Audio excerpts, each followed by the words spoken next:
نکاح یہ بھی اسلام میں عبادت کا درجہ رکھتا ہے، اور نکاح ہر نبی کی سنت ہے، ہر نبی نے اس سنت کو نبھایا ہے، ہر نبی نے اس سنت پر عمل کیا ہے، گویا کہ ہر نبی نے اس کو اپنی سنت بنا دیا ہے۔ حضرت آدم سے لے کر ہمارے آقا مصطفیٰ جان رحمت صلی اللہ علیہ وآلہ وسلم تک ہر نبی نے نکاح کیا، سوائے ایک نبی کے، حضرت سیدنا عیسیٰ علیہ السلام۔ اور چونکہ عیسیٰ علیہ السلام بھی ابھی فوت نہیں ہوئے، وہ آسمانوں پر موجود ہیں، جب وہ زمین پہ تشریف لائیں گے تو پھر وہ نکاح بھی فرمائیں گے، یعنی کوئی نبی نکاح کے بغیر نہ رہا ہے اور نہ رہے گا۔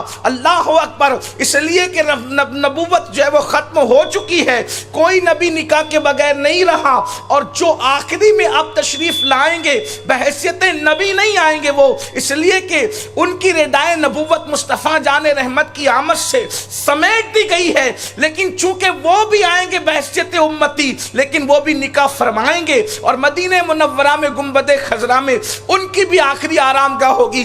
یعنی کوئی نبی نکاح کے بغیر نہیں ہے، اور نکاح کی برکت اتنی ہے، نکاح کی فضیلت اتنی ہے کہ اللہ اکبر! حضرت سیدنا معروف کرخی رضی اللہ تعالیٰ عنہ آپ نے نکاح نہیں فرمایا۔ میں اس پر کوئی طویل گفتگو نہیں بلکہ اپنے عنوان پر جلدی سے آنے کی کوشش کروں گا، صرف نکاح کے متعلق عرض کر رہا ہوں۔ یہ معروف کرخی کون ہستی ہے؟ سرکار غوث پاک فرماتے ہیں کہ میرے بزرگوں میں، میرے پیروں میں، میرے مرشدوں میں سب سے زیادہ اگر کسی کے مزار سے مجھے فیض ملا ہے تو وہ سیدنا معروف کرخی رضی اللہ تعالیٰ کی ذات ہے۔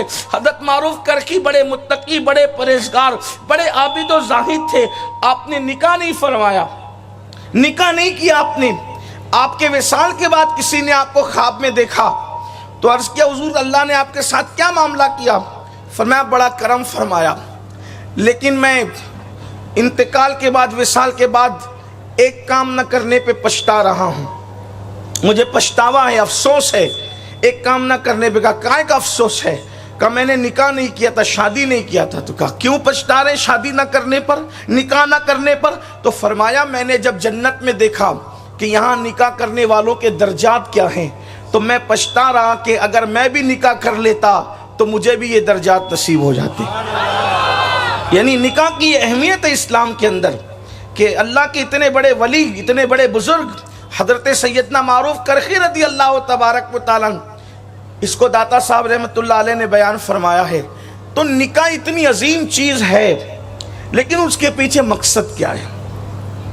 مقصد اس کے پیچھے جو بہت سا ہے اس میں سے ایک یہ ہے کہ مرد اور عورتوں کی نگاہوں کو حیا سے جھکا دیا جائے، اور دنیا کے اندر بدکاری کا خاتمہ کیا جائے۔ بدکاری سے مراد زنا، بدکاری سے مراد بدفعلی، اس کا خاتمہ ہو اور نگاہوں کے اندر حیا پیدا ہو۔ پھر اور بھی حکمتیں، افزائش نسل ہو، نسل کی افزائش ہو، یعنی کہ حلال طور پر دنیا میں لوگوں کی آمد ہو۔ اب کچھ لوگوں کا خیال یہ ہے کہ بھئی اگر آبادی بڑھ رہی ہے، چاہے حلال سے بڑھے چاہے حرام سے بڑھے، فرق کیا پڑتا ہے؟ تو آپ اتنا اچھی طرح سے یاد کر لیں، جن کے خون میں حلال، جن کے جسم میں حلال خون ہے ان کی بولی میں، اور جن کے جسم میں حرام خون ہے ان کی بولی میں فرق ہے۔ یہ بات اچھی طرح یاد رکھنا، اس کی تحقیق کرنا، تفتیش کرنا، تحقیق کا دور ہے، ریسرچ کا دور ہے۔ دنیا میں جتنے بڑے بڑے ظالم پیدا ہوئے ہیں آپ ان کے نسب نامے چیک کر لیں، اور دنیا میں جتنے بڑے بڑے بااخلاق، باکردار، رحم دل لوگ پیدا ہوئے ہیں آپ ان کے نسب نامے چیک کر لیں۔ جن کے جسم میں حلال خون ہے ان کے یہاں کبھی آپ کو ظلم نہیں ملے گا، اور جن کے یہاں حلال خون نہیں ہے کتنی بھی بڑی ڈگری پر پہنچ جائے لوگوں پہ ظلم کرتا نظر آئے۔ اس لیے اسلام یہ چاہتا ہے کہ زمین پر ظالم پیدا نہ ہو، اسلام یہ چاہتا ہے زمین پر پاپی پیدا نہ ہو، اسلام یہ چاہتا ہے زمین پر آگ اگلنے والے پیدا نہ ہو۔